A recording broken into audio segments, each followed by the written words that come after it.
Educar com a ciência, seguindo o coração. Montessori é o primeiro e único podcast jornalístico em Portugal sobre Montessori. Eu sou a Mara Alves e vou contar-lhe tudo, mas tudo sobre Montessori.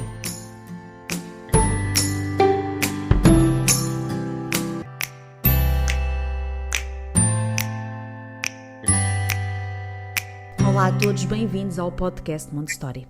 Como sabem, este podcast é dedicado à pedagogia Montessori, mas há pessoas que importam trazer aqui, bem como temas que enriquecem a temática montessoriana, e hoje é esse o caso. O meu convidado de hoje é uma pessoa que acredita no ensino como uma nova construção social, que acredita numa educação para a paz e tudo tem feito por isso. Vamos conhecê-lo já a seguir.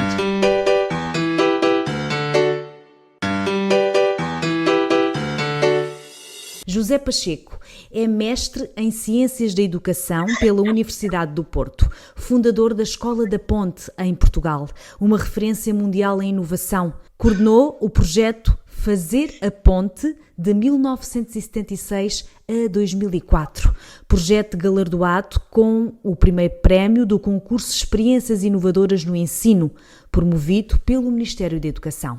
Foi membro do Conselho Nacional da Educação e foi-lhe também atribuída pela Presidência da República a Comenda da Ordem da Instrução Pública. Vive no Brasil desde 2005 e já disse em várias palestras que o futuro da educação está no Brasil.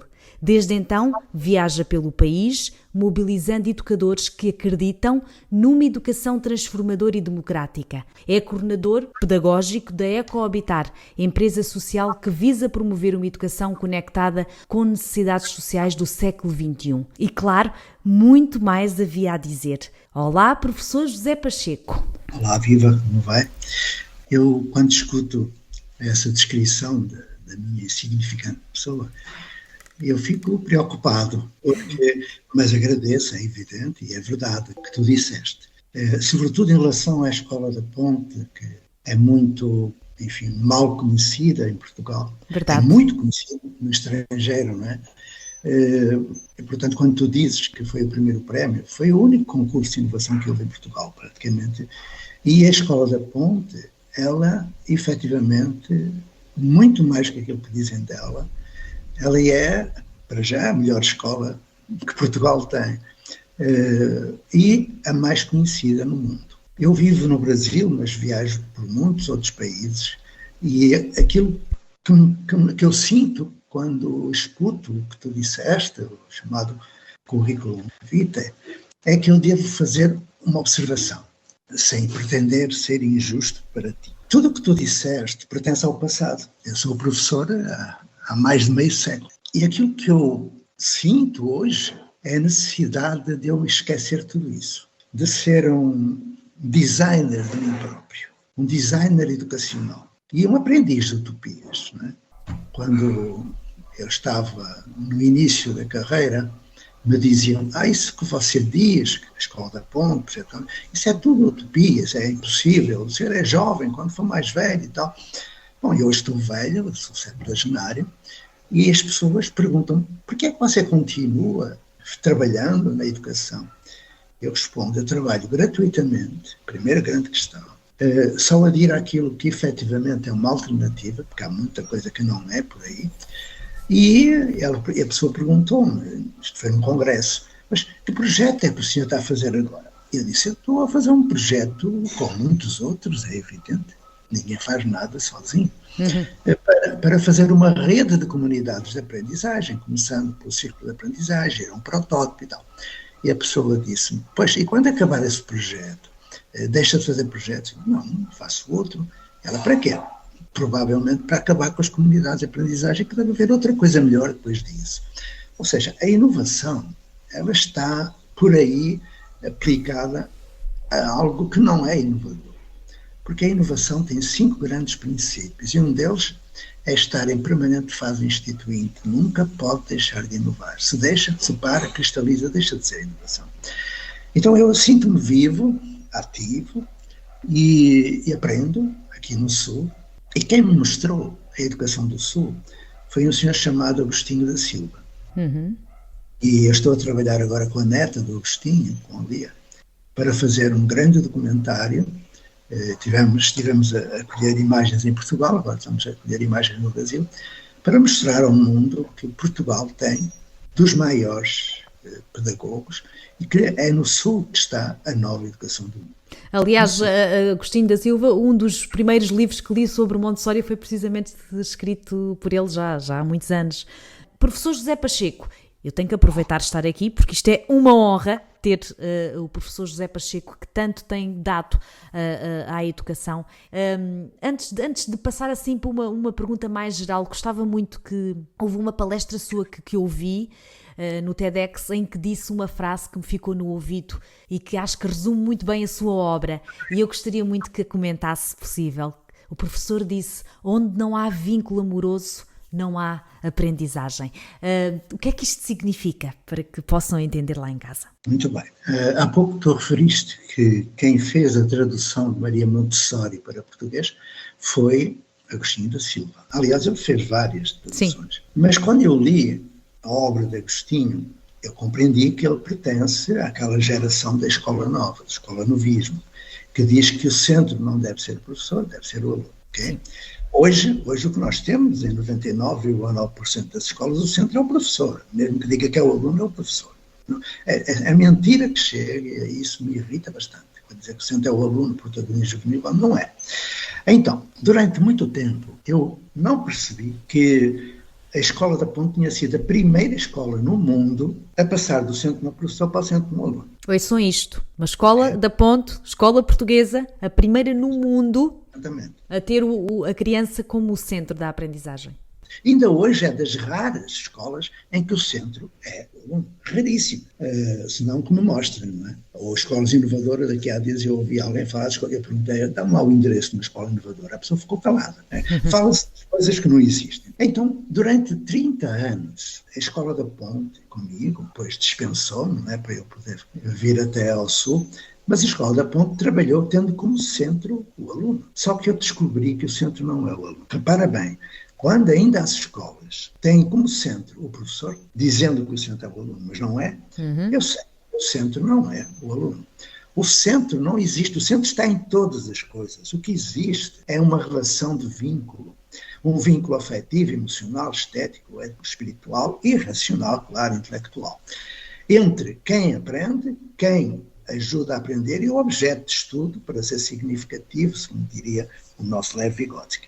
Então, hoje eu sei que o centro é o sujeito da aprendizagem, não é aluno, sujeito da aprendizagem, no contexto de uma relação que ela efetua num território chamado comunidade de aprendizagem. Ou seja, aqui a importância do ambiente, não é? Também onde se dá esta aprendizagem. É, porque numa comunidade de aprendizagem não há uma idade de ir à escola, nem uma idade para aprender. Desde os 5 meses de gravidez que nós aprendemos, desde que os primeiros neurônios de espelho surjam, nós aprendemos, e aprendemos até à morte. Numa comunidade de aprendizagem, que é uma nova construção social, não há ano letivo, nem sala de aula, nem aula, nem 50 minutos de aula que ninguém sabe porque é que é 50, não há intervalos, nem todos têm que entrar à mesma hora, sair à mesma hora, nem todos têm que fazer xixi e cocô à mesma hora, que é um disparate, ninguém entende o que é que isso é, e muito menos fazer esses projetinhos de gestão flexível, que não flexibiliza nada. Houve aí uma escolinha, um agrupamento que mostrou uma inovação extraordinária, que era passar de trimestre para semestre. Eu perguntei porque é que não é bimestre, quadrimestre, ou raio que os partos, porque não é brincar com o futuro das crianças, chamando de inovação aquilo que não é. Semestre nada. Ano letivo não existe. O que existe são 365 dias e 6 horas por ano em que as pessoas aprendem, desde que tenham condições para aprender. E isso se chama uma relação de vínculo. Então, a partir dessa conclusão, estou a falar de autores consagrados, desde um Pedro Demo, um Maturana, passando do Papa. Mas professor, é impressionante como é que tantos autores que já escreveram, obviamente, sobre educação, cientistas, mesmo a nível de sociologia, de filosofia, autores consagrados, como é que não se ouve hoje? Como é que nas universidades se continua a dar cursos a professores sem nunca se falar dessas figuras? Isto faz-nos pensar, não é? Porquê? Tem um porquê. Aliás, tem vários porquês. Eu sou muito incómodo para a classe, digamos, científica, entre aspas, porque aquilo que está a acontecer hoje, eu trabalho no chamado ensino superior e também no inferior. Não é? Eu detesto a expressão ensino superior. Superior em quê? Em ganhar um maior salário, é? E porquê que ganha um maior salário? Em que é que o ensino universitário é mais que no jardim de infância? Aliás, peço-te aqui desculpa, o jardim de infância, como é que o jardim de infância é hoje como é? Se os primeiros 6 anos da criança são os mais importantes, não é a universidade, é ali que é a construção do caráter, da personalidade. Como é que se podem continuar a ter jardins de infância, eu falo aqui no caso de Portugal, como se fosse um passatempo apenas? É muito mais do que isso, infelizmente. Eu passo por jardins de infância onde as crianças vão fazer com 4 anos fichinhas de letras. É uma desgraça, não é? Nos primeiros 4 anos de vida, nós aprendemos 90% daquilo que utilizamos durante a vida. Nos 4 primeiros anos. Está a gostar deste tema? Saiba mais em montessori.pt.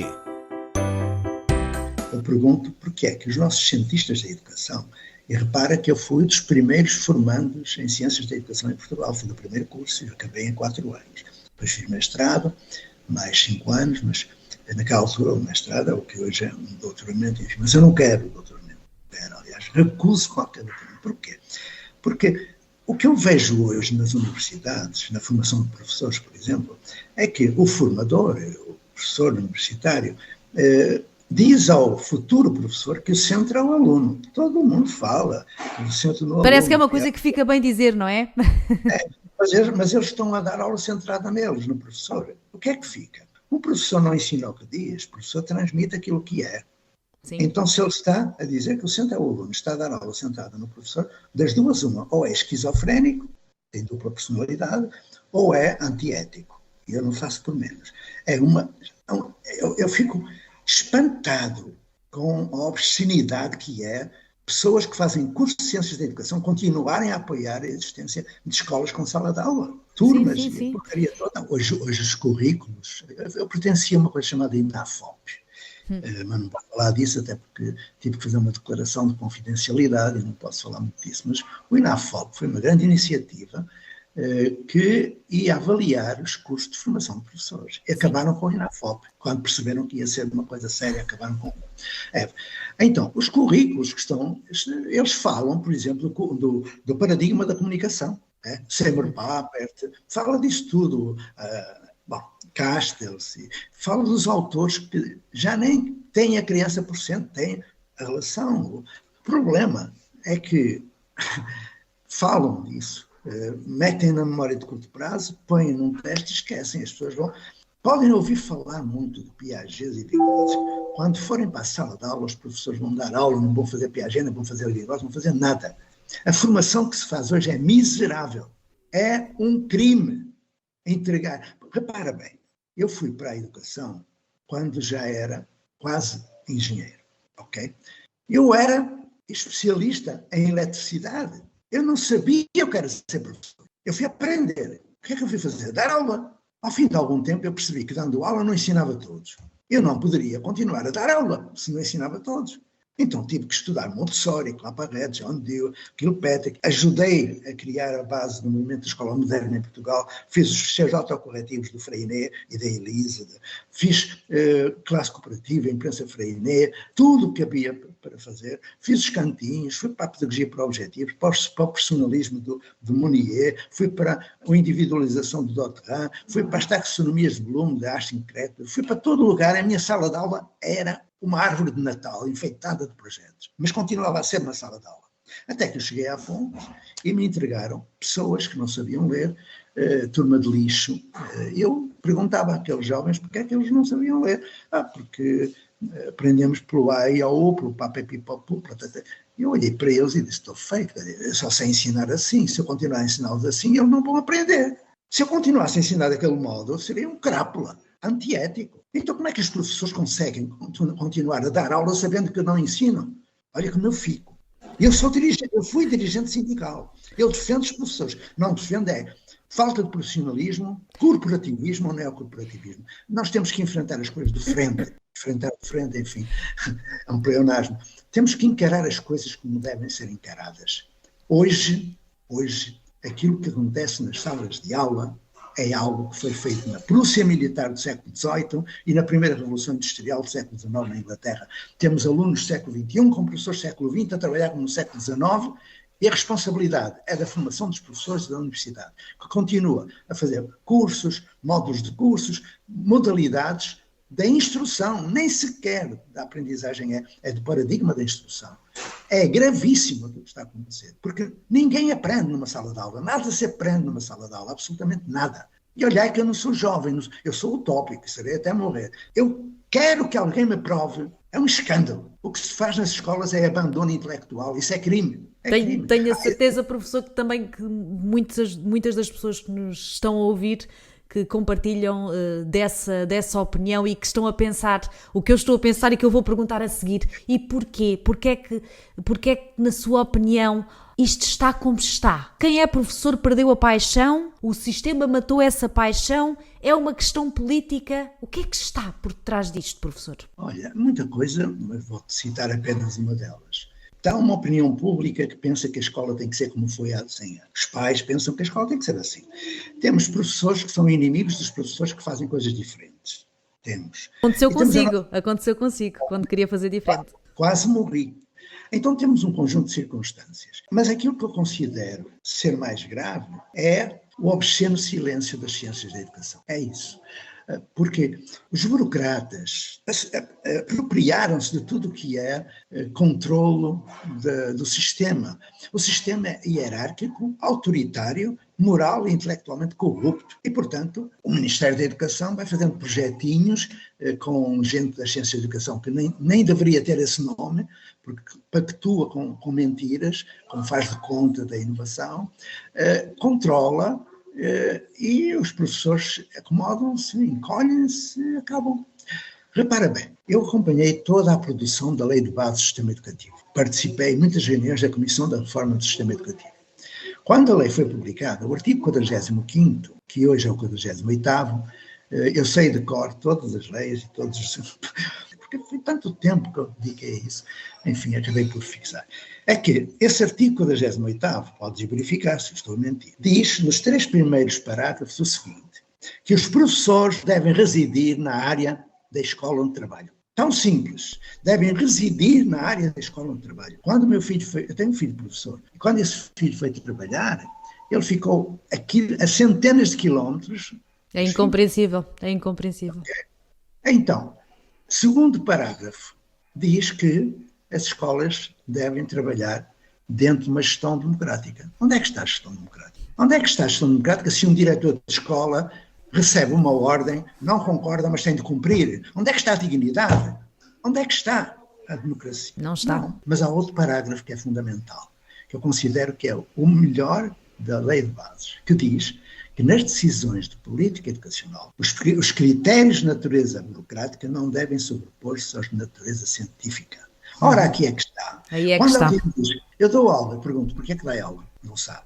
Olha, tem turma, porquê é que faz turma? Não sabe. Porquê é que porquê é que o sistema é de ciclos e os livros didáticos estão por anos? Não sabe. Eu pergunto, olha, ouviu falar de Montessori? Ouvi e tal, e o que é que eles dizem? Não sei. O que é que diz no seu projeto educativo? Não sei, nunca leram. Andamos a brincar com o futuro das crianças. Claro que o seu currículo, obviamente que é extenso, há aqui muito mais, não é? Está envolvido em muita coisa e também está envolvido aqui eu não sei, que talvez as pessoas já tenham visto nas redes sociais. Portanto, o Open Learning School basicamente é uma rede ou seja, de apoio a quem quiser fazer ou seguir o ensino doméstico. É isto ou não? Há mais ou menos uns 40 anos, nós fizemos homeschooling na Escola da Ponte, no tempo em que ainda não havia regulamentação do homeschooling. Era ilegal, mas eram jovens que viviam muito longe de Vila das Aves, onde a Escola da Ponte existe.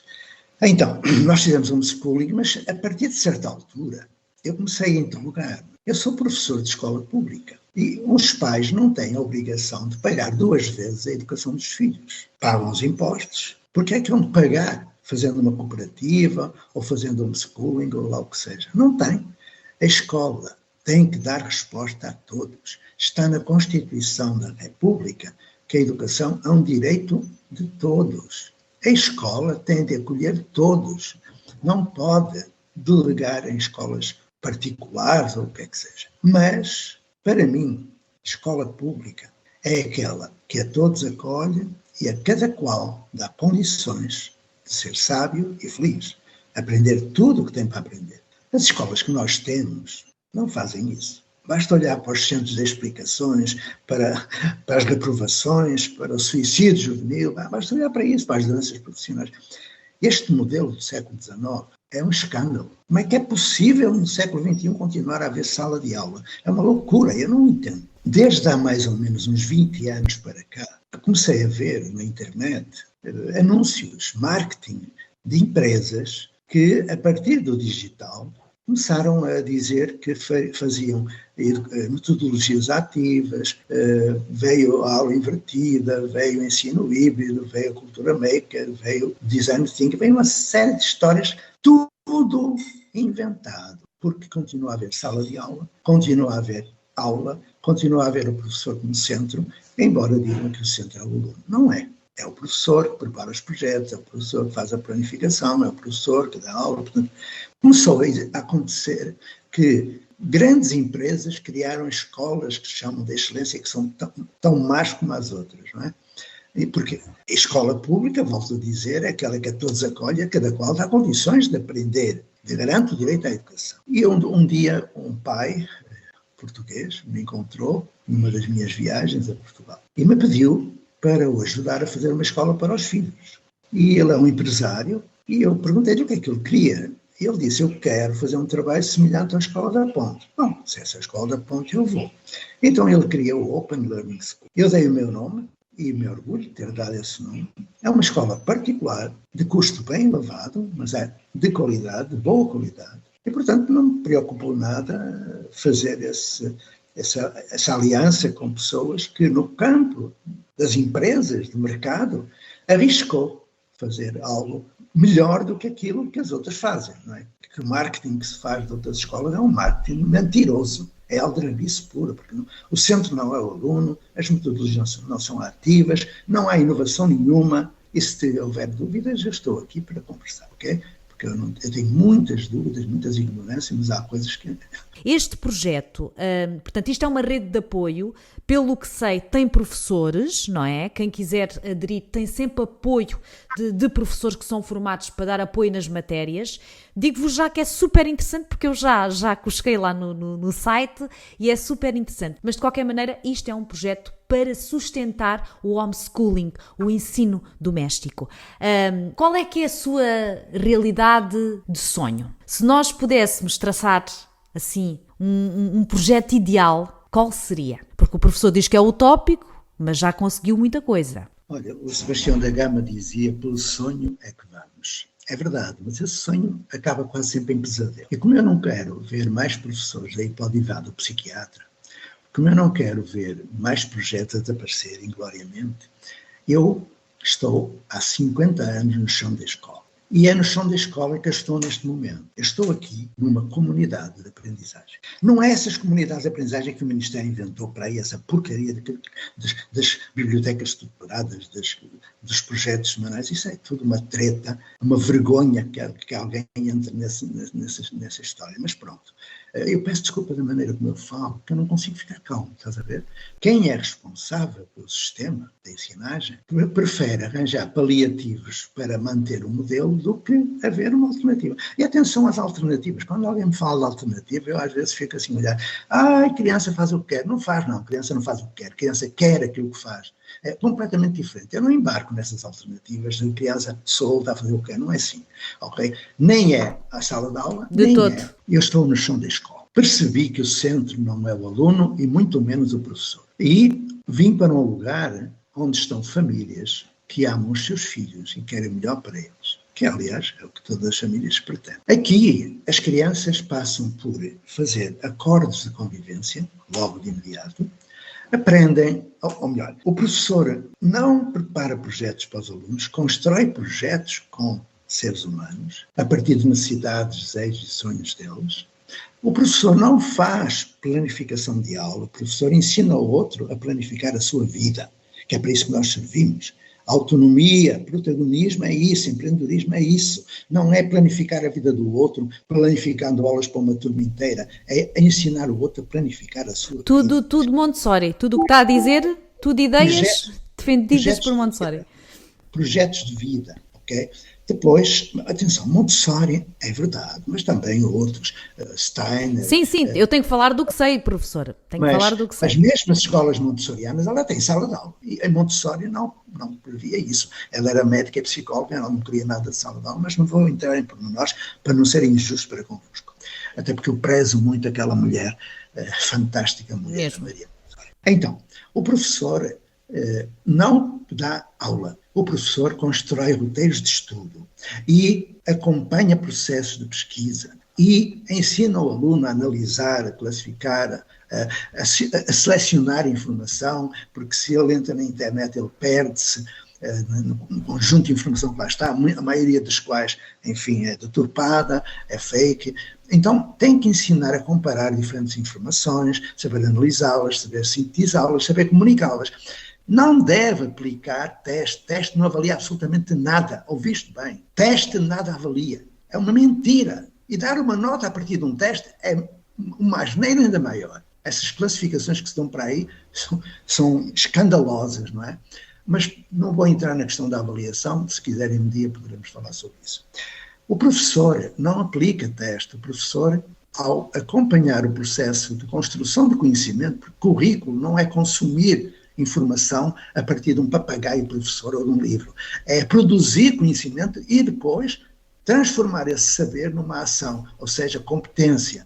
Tem que partilhar.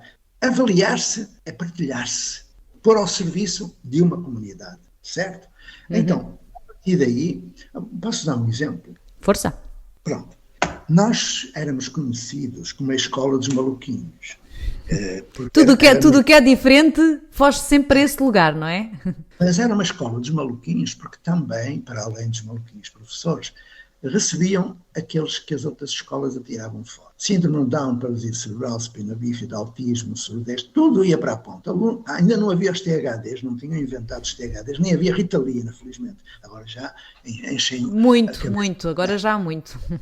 Então, nós recebíamos esses jovens e quando chegou a Conferência de Salamanca, nós entendemos que aquilo que nós fazíamos era muito mais do que aquilo que se convencionou fazer na Conferência de Salamanca. Eu publiquei um livro que publiquei em Manchester, na Inglaterra, que em inglês é Pathways to Inclusion, e esse livro não está publicado em Portugal. Aliás, 90% dos meus livros, eu tenho mais de 100 livros publicados no mundo, em várias línguas e vários países, não estão publicados em Portugal. É curioso, não é? Eu já verifiquei isso e também achei estranho. Sim. É estranho, realmente, mas não importa. Quero dizer que esse livro está muito além daquilo que ainda hoje se faz em termos de inclusão. Muito além. Aqui, a maior empresa de educação brasileira fez a tradução do inglês para português do Brasil, publicou, é um best-seller, embora eu não receba absolutamente nada, eu não tenho nada, não tenho dinheiro, não tenho casa, não tenho nada, nem quero, porque sou um devoto de Agostinho da Silva, que não tinha também conta bancária, nem tinha contribuinte. Eu ainda tenho, infelizmente. Mas então, quando chegavam as crianças ditas especiais, eu perguntava à criança, o que é que tu queres ser? Porque, no fundo, eles não queriam fazer nada, eles estavam instalados, enfim, naquilo que diziam que eles eram, ou seja, deficientes, não é? Embora eles chamassem já alunos de inclusão, mas eu gostaria de saber onde é que estava a inclusão. Então eu perguntava, e a resposta era, eu posso dizer, sempre que eu pergunto a alguma criança no chão de escola, o que é que tu queres fazer? A criança responde, eu posso dizer. Então, em vez de uma, vou-te contar dois pequenos episódios de duas crianças, melhor, três crianças, vamos lá. Primeiro, porque as pessoas pensam que eu estou a falar de uma escola apenas sonhada. Não é? Sim, que é teoria, mas não. Tem os pés assentos na terra, tem avaliação feita, avaliação externa, que mostra que são os projetos da excelência académica com inclusão social. Que fique muito claro que eu não vou no oba-oba de projetinhos de caca. Mas continuando, um dia apareceu um jovem, eu vi o relatório que ele trouxe, o relatório dizia que ele não sabia ler, nem o nome dele identificava, e que nunca iria aprender a ler. O relatório dizia isso, profecia autorrealizada, como nós dizemos em psicologia, que ajudássemos a apertar botões de camisa, apertar os sapatos e tal. Bom, eu atirei aquele relatório para a fogueira, não é? Porque não dizia nada. Perguntei ao jovem, o que é que tu... Ele tinha 9 anos, 8 anos. O que é que tu queres ser? Ele disse, eu quero ser guarda-redes de futebol. Bom, esse jovem, fizemos com ele um projeto de vida, aprendeu a ler, aprendeu a escrever, aprendeu a ser, e quando Portugal ganhou o Campeonato Europeu de Futebol de Salão, em 2018, o guarda-redes da Seleção Nacional Portuguesa era o André. Fantástico. Tem a medalha do município. Outro caso, brasileiro, uma jovem de favela, que praticamente estava a desistir de estudar, foi para o projeto Âncora, é disso que eu estou a falar. Eu perguntei-lhe o que é que tu queres ser, e ela disse que queria ser rapper, música, cantora de rap. E eu disse, eu posso te ajudar a ser rapper? Ela olhou para mim e disse, você é mesmo professor? Assim, sou. Quero te ajudar a ser rapper. Bom, essa menina aprendeu a ler, escrever, com tudo aquilo que a outra escola não dava. Uhum. E quando tinha 13 anos, foi participar na abertura dos Jogos Olímpicos do Rio de Janeiro. Foi uma das selecionadas cantoras, hoje é uma das maiores rappers do Brasil, MC Sofia. Então estou a falar de quê? De projetos de vida. Sim, de casos que à partida, entre aspas, não tinham qualquer futuro, não é? Perante esses relatórios, mas que no seu modelo educativo, não é? Da forma de abordar também, aqui está a prova, são 2 exemplos, obviamente haverão muito mais, de pessoas que conseguiram aprender a ler, conseguiram conquistar os seus sonhos. E é a prova que, às vezes, nós pais e educadores... não nos devemos também ficar muito agarrados a estes relatórios, porque a criança, há que ter fé na criança, não é? Há que ter fé que ela é capaz. E às vezes parece que perdemos essa fé. E não acha também, professor, gostava de lhe perguntar isto, porque às vezes sinto um bocadinho isto. Na sociedade em geral, parece que a criança é menos que o adulto. Quando se pergunta a uma criança o que é que tu queres ser quando for grande, isso é um insulto. Criança não vai ser, não é o homúnculo. Então, tens toda a razão. Mas quando dizes que eu acredito na criança, eu acredito nos professores. E tanto acredito que agora em abril, maio, junho vou estar em Portugal, eu vou participar em vários projetos. Lugares onde estão a surgir projetos fantásticos, que o Ministério da Educação não conhece, porque só faz aqueles projetinhos de caca, que enfim, que nem quero falar, que é para não dizer coisa pior. Então... Aqui pode dizer o que quiser, professor. Nós temos hoje uma oportunidade ímpar. Temos um ministro que sabe o que quer. O João sabe o que quer. Tem um secretário de Estado que eu conheço muito bem, o António Leite, foi meu colega no Sindicato dos Professores do Norte, que também sabe muito bem o que quer em termos administrativos. Mas, pelos vistos, a burocracia e o corporativismo vão deitar por terra a oportunidade de se fazer aquilo que há muito tempo deveria ter sido feito. Então, eu vou estar em Portugal. Vou fazer formação, vou acompanhar esses projetos, porque eu encontro hoje, à frente de agrupamentos, professores, diretores de agrupamento, que foram meus alunos, sim. Por exemplo. Sim, claro, acredito que sim. Encontro presidentes de Câmara que foram meus alunos. Já são muitos anos, professor. São muitas gerações.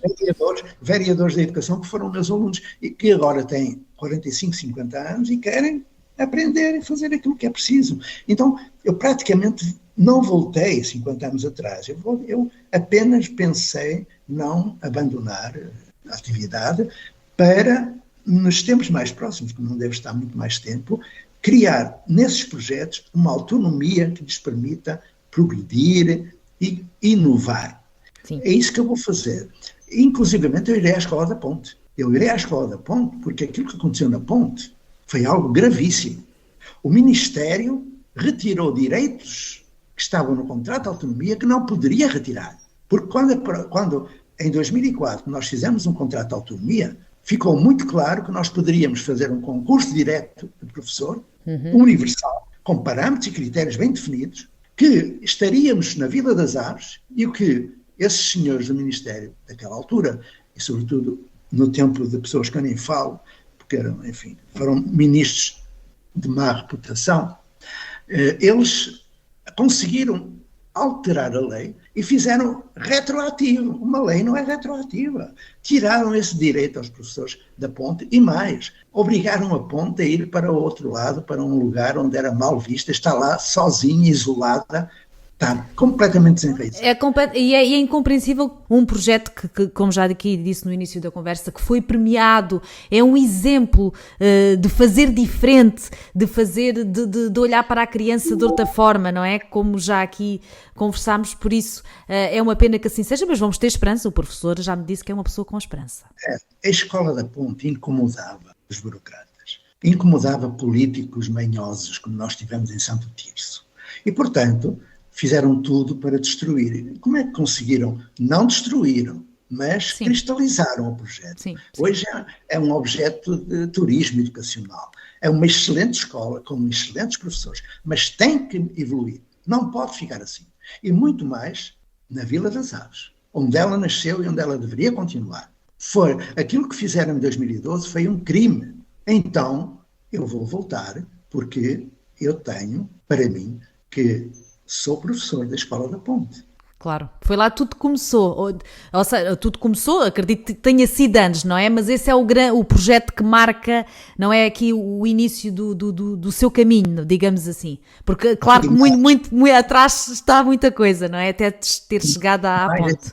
Mais ainda, é preciso realmente voltar, e será o meu último projeto será esse, de ajudar a Escola da Ponte a percorrer novos caminhos, porque quando eu, em 76, tentei fazer algo diferente, não havia professores que quisessem. Eu só tive companhia da Luísa e da Maria José, extraordinárias professoras, já em 1984, 85, 8 anos depois. Aqueles 8 anos foi ameaça, foi prejuízo de natureza pessoal, vocês nem imaginam o que eu passei. Mas, quando não havia professores que quisessem, eu juntei-me com os pais. Sim. Hoje vai ser a mesma coisa, a partir de abril, maio, vai ser a mesma história. Eu vou trabalhar com a Associação de Pais, aliás, eu sou sócio honorário da Associação de Pais, o que significa que eu pertenço à Escola da Ponte. Portanto, eu estou a falar isto porque se alguém da Ponte ouvir, fique sabendo que eu vou voltar aí. E não vou voltar autoritário, eu vou voltar como solidário, que é outra coisa. Sim, são coisas diferentes.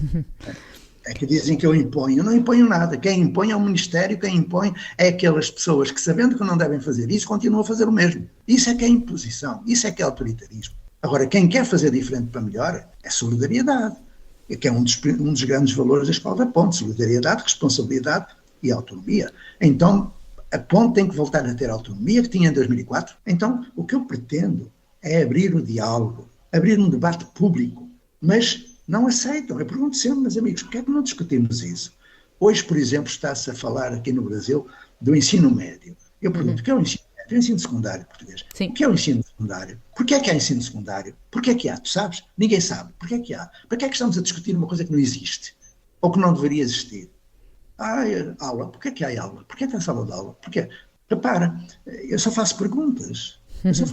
Não, o professor faz das perguntas que todos nós, como cidadãos, não é, deveríamos fazer. Porque se grande parte da sociedade olhasse e tivesse realmente preocupado com o que se passa na educação a nível geral, não é só em Portugal, mas pronto, estamos em Portugal, certamente as coisas mudariam. Mas também às vezes há aquela ideia que a criança vai para a escola e os professores que eduquem parece que há... Enfim, há aqui muitas nuances. Queria só, então, para final de conversa, que nos deixasse assim uma mensagem de esperança para os professores que nos estão a ouvir. Eu digo aos meus companheiros da profissão que uma escola não é um prédio. Escolas são pessoas. As pessoas são os seus valores. E os valores transformados em princípios de ação levam a projetos educativos. E os projetos são coletivos. O professor sozinho em sala de aula é coisa do século XIX, século XVIII. E, portanto, como eu acredito nos professores, eu os convido a participar aos sábados de manhã em encontros de formação. Quem quiser pode enviar-me um e-mail, eu vou deixar o meu endereço de e-mail. É gratuito e, ao fim de um ciclo que vai completar-se em junho e julho, estarão perfeitamente aptos a começar todo um processo de transformação da sua prática, que é diferente de lugar para lugar, e podem ler também as minhas cartinhas que eu publico todos os dias. Vou deixar os endereços. Para lerem as minhas cartinhas, que elas são muito malandras, podem ir ao Instagram e escrever J. Pacheco, um pontinho, 1951.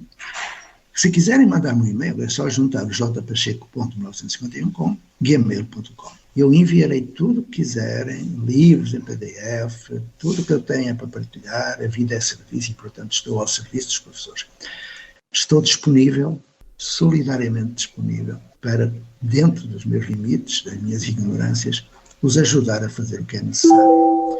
E o que é necessário é fazer uma educação do século XXI, que não é essa aí que está com salas de aula, muito menos os agrupamentos. Já agora permite que eu acrescente algo que me chocou imenso, porque eu quando me irrita, porque sou tão indignado que não consigo controlar. Eu estive fala-se agora de falta de professores. Faltam professores. Eu estive em vários municípios do interior de Portugal, onde o número de alunos por professor é de 2 alunos ou 3 alunos por professor. Dá para entender? O que é que fizeram? No princípio do século, no final do anterior, um amigo meu que foi secretário de Estado, não vou dizer o nome, criou uma lei que dizia que deveriam encerrar as escolas com menos de 10 alunos. Sim. O que é que eu encontro? Aldeias inteiras que não têm crianças. E o que é que eu encontro?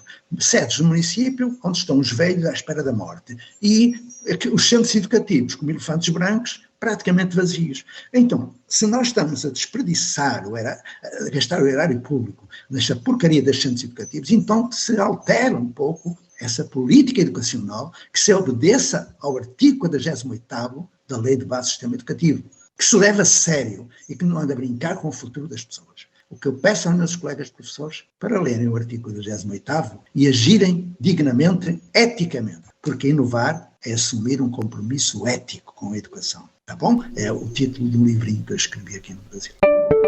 Obrigado por ouvir este podcast. Clique em seguir para ouvir os próximos episódios. E claro, dizer que não percam então a oportunidade, se é professor e está insatisfeito com o atual estado das coisas, que é mesmo assim, da sua situação, não perca esta oportunidade. Entre em contacto com o professor José Pacheco, ele já deixou aqui o contacto dele. Portanto, têm tudo. Se quiserem, querem. Se quiserem melhorar a vida das crianças, ótimo. Se não quiserem, que Deus tenha piedade das vossas almas. Está tudo dito, não percam esta oportunidade.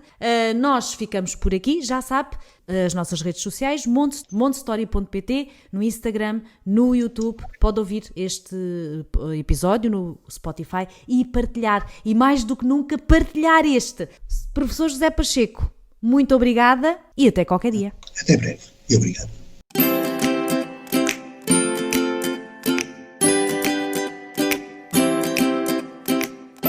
Educar com a ciência, seguindo o coração. Montessori é o primeiro e único podcast jornalístico em Portugal sobre Montessori. Eu sou a Mara Alves e vou contar-lhe tudo, mas tudo sobre Montessori.